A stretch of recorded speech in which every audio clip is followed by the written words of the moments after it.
সিউড়ির প্রাক্তন বিধায়ক বিকাশ রায়চৌধুরী তার ভাড়া বাড়ি থেকে উদ্ধার হলো প্রচুর ত্রাণ সামগ্রী। স্থানীয়রা বাড়িতে ঢুকে উদ্ধার করে ত্রিপল, কম্বল, শাড়ি। আর পরিস্থিতি নিয়ন্ত্রণে আনতে ঘটনাস্থলে যায় পুলিশ।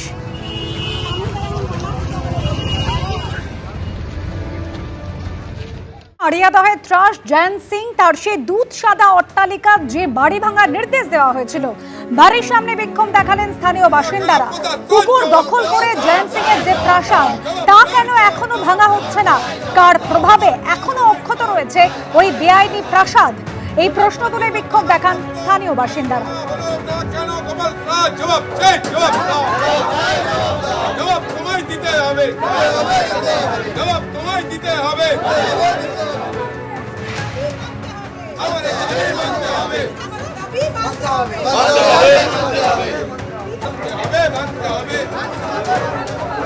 কোর্টের নির্দেশ থাকা সত্ত্বেও বাড়ি ভাঙা হলো না কেন? প্রশাসন জবাব দাও, জবাব চাই, জবাব দাও, জবাব চাই, জবাব দাও, জবাব চাই, জবাব দাও, জবাব দাও, হাই হাই।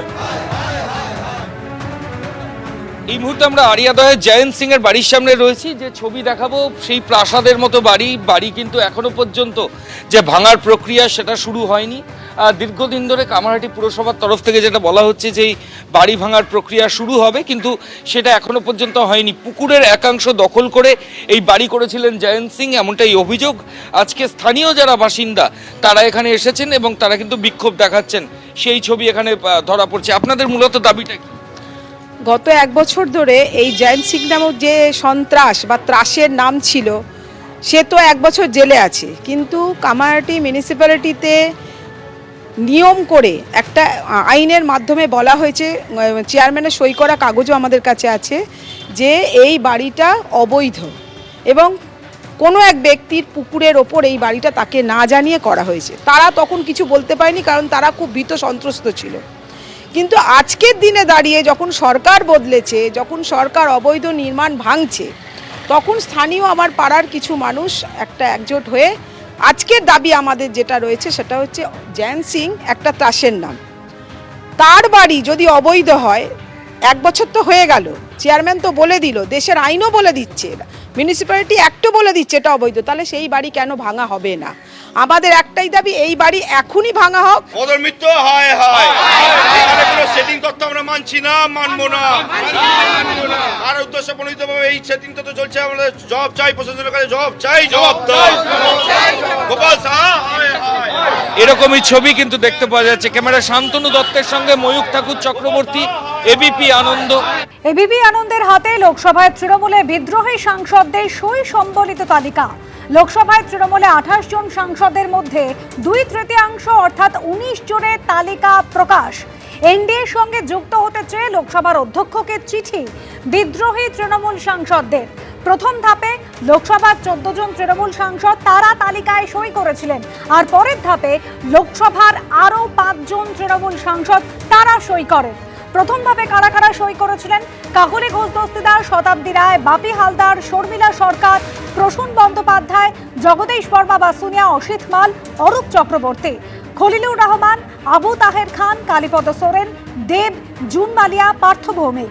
আর পরের ধাপে যারা সই করেন তারা হলেন রচনা বন্দ্যোপাধ্যায়, সায়নী ঘোষ, ইউসুফ পাঠান, মিতালি বাগ এবং মালা রায়।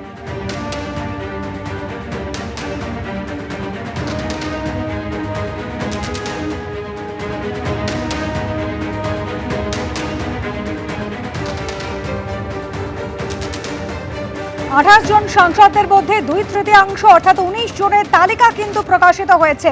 এনডিএর সঙ্গে তারা যুক্ত হতে চান, আলাদা ব্লক তৈরি করতে চান, একেবারে এনডিএ সাংসদদের জন্য নির্ধারিত জায়গা সেখানে তারা বসতে চান এবং লোকসভার অধ্যক্ষকে এই মর্মে চিঠি দিয়েছিলেন বিদ্রোহী তৃণমূল সাংসদরা। প্রথম ধাপে লোকসভার 14 জন তৃণমূল সাংসদ তালিকায় সই করেছিলেন, তারপরে আরও 5 জন তৃণমূল সাংসদ তারা সই করেন এই তালিকায়। তালিকা আপনাদের সামনে রেখেছি।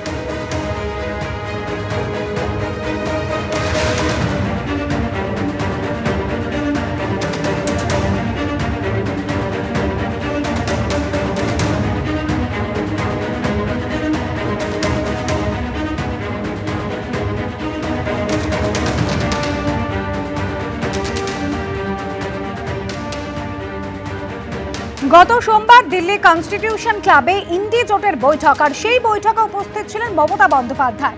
সেখান থেকে অল্প কিছু দূর নয় মতিলাল নেহরু মার্গ, ভূপেন্দ্র যাদবের বাড়িতে বৈঠক করেন এই বিদ্রোহী তৃণমূল সাংসদরা। আর ওই দিনই বিদ্রোহী ব্লকের পক্ষে কাকলি ঘোষ দস্তিদার জানান, তাঁদের রাশ এখন আর মমতা বন্দ্যোপাধ্যায়ের হাতে নেই। তারা এবার থেকে বিজেপি জোটকে সমর্থন করবেন, বসতে চান এনডিএ সাংসদদের সঙ্গে, এমনই জানিয়েছিলেন বিদ্রোহী এই তৃণমূল সাংসদরা, যাদের সই সম্বলিত তালিকা এবার প্রকাশ্যে এসেছে।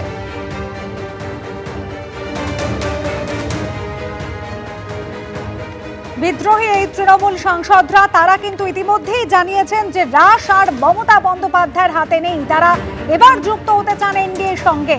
লোকসভার অধ্যক্ষকে চিঠি দিয়েছেন এবং সই করেছেন।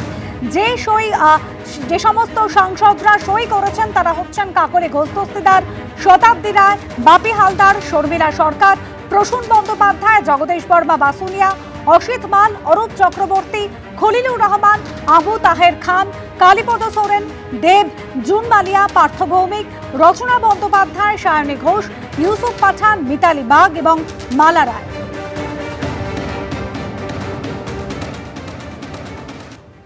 প্রথম ধাপেই সই করেছিলেন বিদ্রোহী তৃণমূল সাংসদ শতাব্দী রায়। কি বলেছেন তিনি, শোনাবো।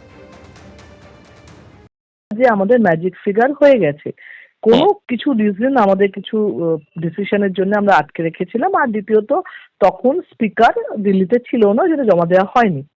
কিন্তু এরম মিথ্যে কি করে বলবো যে হয়ে গেছে অথচ 4 জনের হয়েছে 19 জনের হয়নি, কারণ দুদিনের পর তো প্রকাশ্যে আসবে। এবং আপনাদের এটা আমি বারবার বলছিলাম যে দেখুন, ওয়েট করুন, 1-2 দিন ওয়েট করুন, এটাও বলেছিলাম 1-2 দিন ওয়েট করুন, চিঠি আসবে প্রকাশ্যে। কারণ আমরা তো জানি যে সই করছে, আমরা তো জানি কে কে সই করছে। আর যারা জানে না, যারা শুধু শুধু আমাদেরকে ছোট করানোর জন্য, বাজে প্রমাণ করার জন্য বসে বসে ইন্টারভিউ দিচ্ছিল, তারা এরকম বেওকুফ কথা বলছিল, নির্বোধের মতন কথা বলছিল। এবং তারা যে ভুল জানতে, তাদের যে অ্যাজুম করতে পারে না বা তাদের গেসিং ক্ষমতা নেই, সেটা প্রমাণ হলো। এবং আমরা যে সত্যি বলছি সেটাও প্রমাণ হলো। আপনাদের 28 জন এমপির মধ্যে 19 জনের সই দেখা যাচ্ছে। আপনারা কতজন সই করলেন এবং চিঠিটা কিভাবে জমা দিলেন বা কাকে জমা দিলেন? 19 জনের সই হলো, স্পিকারের কাছে জমা দেওয়া হলো। এই 19 জনের মধ্যে মালা রায়, সায়নী ঘোষকেও তাদেরও দেখা যাচ্ছে। আপনারা দেবও আছে। তা আপনারা এই সংখ্যাটা কি বাড়বে আবার? বাড়তেই পারে, হ্যাঁ। যে এমপি চ্যানেলে বসে বসে আমাদেরকে খারাপ বলছে, বেঈমান, মানে এই জায়গায় বলছে আমরা কিছু না, পার্লামেন্টেরিয়ান হিসেবে তাও অন্য জায়গায় যাচ্ছি, তারাও কিন্তু ভেতরে ভেতরে যোগাযোগ রাখছে। ইন্ডি জোটের বৈঠকে যেদিন দিল্লিতে উপস্থিত মমতা বন্দ্যোপাধ্যায়, সেদিনই বিদ্রোহ ঘোষণা করলেন তৃণমূলের এই সমস্ত সাংসদরা। 19 জন তৃণমূল সাংসদের মধ্যে অন্যতম জগদীশ বর্মা বাসুনিয়া। কি বলেছেন শুনুন। যে সাংসদরা এখন আলাদা পৃথক ব্লক তৈরি করছেন, তারা এনডিএর সঙ্গে থাকবেন, তাদের মধ্যে একজন রয়েছেন কুচবিহার থেকে লোকসভার সাংসদ জগদীশ বাসুনিয়াজি। আপনারা এখন সিদ্ধান্ত নিয়েছেন কি আপনারা সেপারেট ব্লকে বসবেন? কতজন সাংসদ আপনাদের একসঙ্গে রয়েছেন লোকসভায়? আমাদের সঙ্গে 20 জন সাংসদ আছেন। এই নম্বর কি আরো বাড়বে? হ্যাঁ, বাড়তে পারে। কাদেরকে আশা করছেন যারা যোগ দিতে পারেন? এই মুহূর্তে বলা সম্ভব না, অনেকেই বেসুরো আছে, অনেকে এদিক ওদিক করছে, কিন্তু দিনের শেষে তারাও একটা সময় সিদ্ধান্ত নেবেন। কারণ তারাও তো বুঝতে পারছেন যে আমরা 20 জন সাংসদ মিলে যখন সই করেছি, তাদের সংখ্যাটা তো নগণ্য হয়ে গেছে। এবং আমরাই আগামী দিনে তৃণমূল কংগ্রেসের আসল লবি হিসাবে লোকসভায় আমরা মান্যতা পাবো। কিন্তু তখন তারা কোন দলের পাবে সেটা নিয়ে তাদের মনে একটা সংশয় আছে, এবং তারাও ধীরে ধীরে কিন্তু আমাদের দিকেই আসবে। কল্যাণ বন্দ্যোপাধ্যায়ের বক্তব্য গতকালকে কিভাবে দেখছেন? দিদিকে তিনি বার্তা দিয়েছেন অভিষেককে রাখো বা আমাকে। পরিষ্কারভাবে বলেছেন, হয় অভিষেক নাহলে কল্যাণ, দিদিকে একজনকে বাদ দিতে হবে। দিদি এই মুহূর্তে অভিষেককে বাদ দেওয়ার মতো ক্ষমতা দিদির নেই। কারণ অভিষেকের এই আপাতত স্নেহে দিদি দলটাকে এই জায়গায় আজকে শেষ করে দেওয়ার জায়গায় নিয়ে গেছেন। এটা যদি তিনি আগে বুঝতেন, আগে যদি একটু দিদি কেয়ার করতেন যে দলটা একটা জুনিয়র সেলের কাছে এইভাবে দেওয়া, এটা দিদি ঠিক হয়নি। দিদি কোন কারণে এত বেশি আস্থা অভিষেকের উপর রাখছিলেন? তিনি হয়তো চাইছিলেন যে নেক্সট জেনারেশন গ্যাপ, অর্থাৎ পরবর্তীকালে তার জায়গায় তাকে নিয়ে আসার জন্য সেই মানসিকতার দিক থেকে হয়তো তাকে দায়িত্বটা দিয়েছেন, যে যেহেতু তার বয়স হয়ে গেছে এবং পরবর্তীকালে সেই জায়গাটা যাতে পূরণ করতে পারে সেই আশা নিয়ে তিনি দিয়েছিলেন, কিন্তু সেই ক্রেডিবিলিটি তার হয়নি বলে আজকে এই অবস্থা হলো। কতজন থাকতে পারে অরিজিনাল টিএমসিতে অভিষেক বন্দ্যোপাধ্যায়ের সঙ্গে লোকসভা? সেইটা এখন বলা যায় না, সেটা এখন বলা যায় না। কতজন থাকবে সেটা বলা যায় না, হয়তো এমন হতে পারে যে 2-3 জনও না থাকতে পারে। 19 জন বিদ্রোহী সাংসদের সই সম্বলিত তালিকা প্রকাশ্যে, তবে বিদ্রোহের কিন্তু ইতি নয়।